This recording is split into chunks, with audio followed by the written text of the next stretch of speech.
Hi, I'm Mindy Turner with the Curry County Cooperative Extension Service, your Family and Consumer Science agent.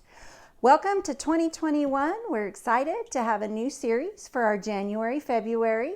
As always, all the information we're providing is available in writing in our county newsletter for Family and Consumer Sciences.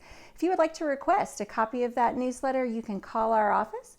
You can go online to our website, curryextension.nmsu.edu, click on Family Health and Wellness, and click on the link for newsletter request, and you'll have the option of getting that mailed to you hard copy or sent over email.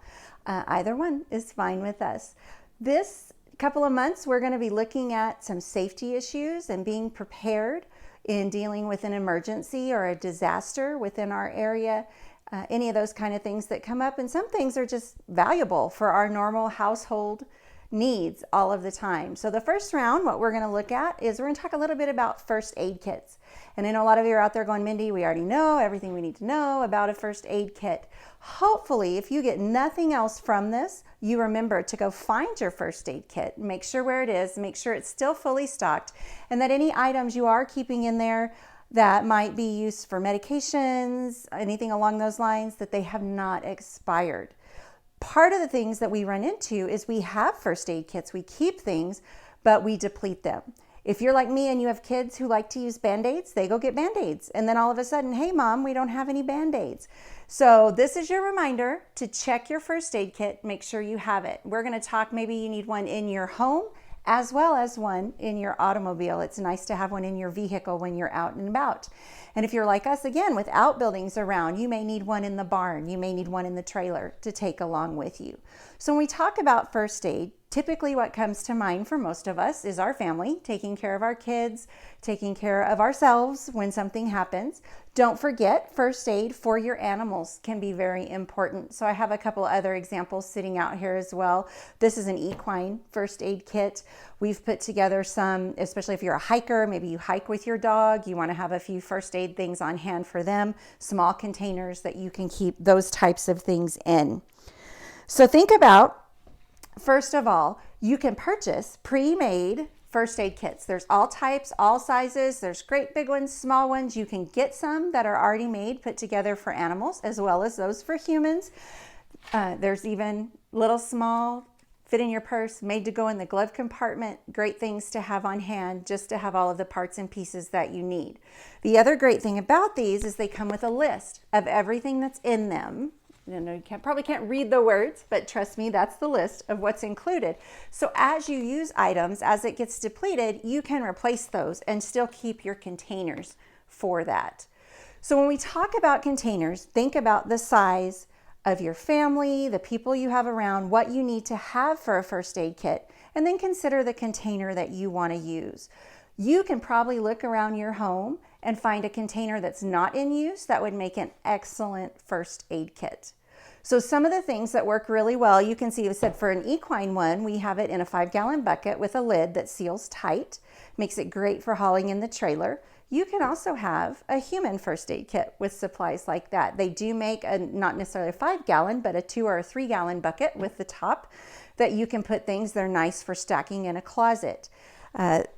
These types of containers with lids that fasten on, but then also have a handle. So if it is in your home somewhere, you've put it up, but you need to take it out to help someone, or you want to grab it if it's stored in the bathroom cabinet and bring it into the living room where you need it, you grab the handle, take it with you, and it's easy to do. Okay, so that brings up the idea of where do you store your first aid kit? Well, you want it to be easily accessible. Unless you have young children, you want to make sure it's not accessible to them. Older children who may need to find and use and bring you the first aid kit, it's important that they're going to know where it is. But then it's also going to be important when you have babysitters, house sitters, guests that come, if grandma and grandpa are coming to visit, that everyone knows where the first aid kit is and that it's easy to find.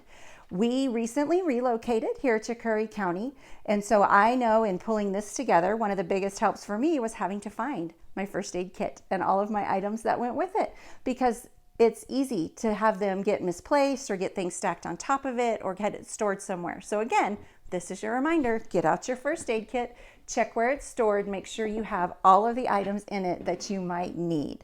Okay, another suggestion, these are just simple, almost like tackle box. A tackle box itself can be a great way to do it with the handle. These are nice because they store flat, they fit under the sink, sideways in a cabinet. Cabinets such as these would be easy to do.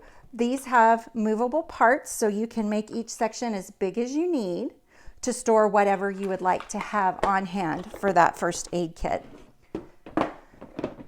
Okay, again, small, simple, waterproof containers that you can carry with you. This one would be good for the car, just to have some basic bandages and different sizes. Duffels, old duffels that you don't use anymore. I love bags. I tend to pick them up everywhere I go. So it's something that you can keep on hand, turn it into a first aid kit. Backpacks, maybe they used it a couple years at school, but it's still in good shape. Can be an excellent thing to use for a first aid kit. Car, barn, trailer, in the house, throw it over your shoulder and go. You've got all your first aid supplies contained together.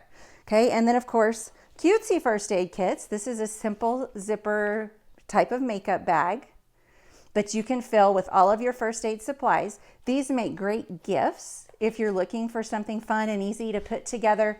Again, for people to keep in their automobile, for a teacher to have on hand in their classroom. All of those types of things are important to go along in there.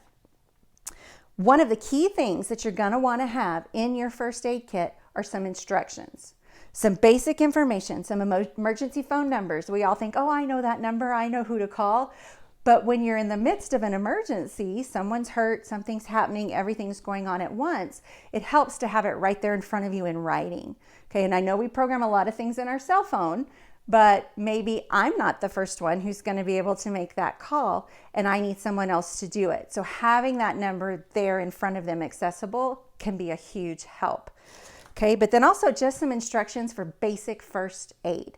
If you don't have anything like that and you're interested, we will have at the extension office some basic first aid cards that you can flip through, find the issue that you're having. It'll give you some pictures and guides and basic way to treat that situation right then, to do your first aid and know if you need to get additional assistance, maybe if you do need to go on to the doctor or the emergency room. So we will have those available. You can call our office or again, log onto the website, shoot us an email and let us know you're interested. We'd be happy to put those out where you can pick them up or put them in the mail for you. So now when we talk about what actually goes into a first aid kit, a couple of things you want to think about. First of all, check with your healthcare provider. There may be something specific due to your specific health concerns that it'd be good to have in a first aid kit that's readily accessible. Or maybe if you're a caregiver to an elderly parent or someone with a specific medical need, knowing what they would need in the event of an emergency can be very important. So check with your healthcare provider. There are lists available. Again, there's a list in the newsletter of different things that you would want to have. I don't think you can see that because of the light. But things that you would want to have on hand in your first aid kit. These are things that we took from, you can find these everywhere.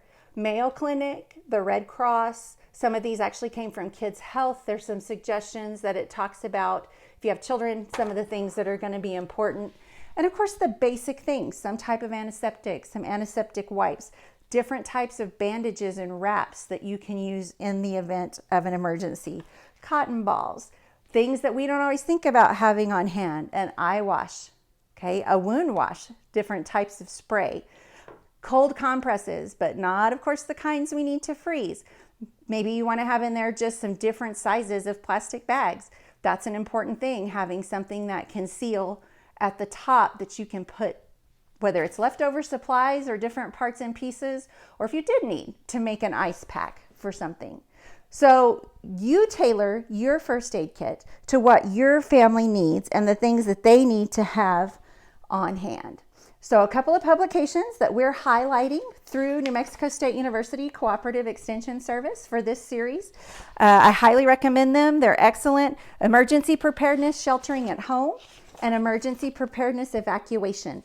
We're going to talk a little more about things that hit those topics over the next few pieces of our series.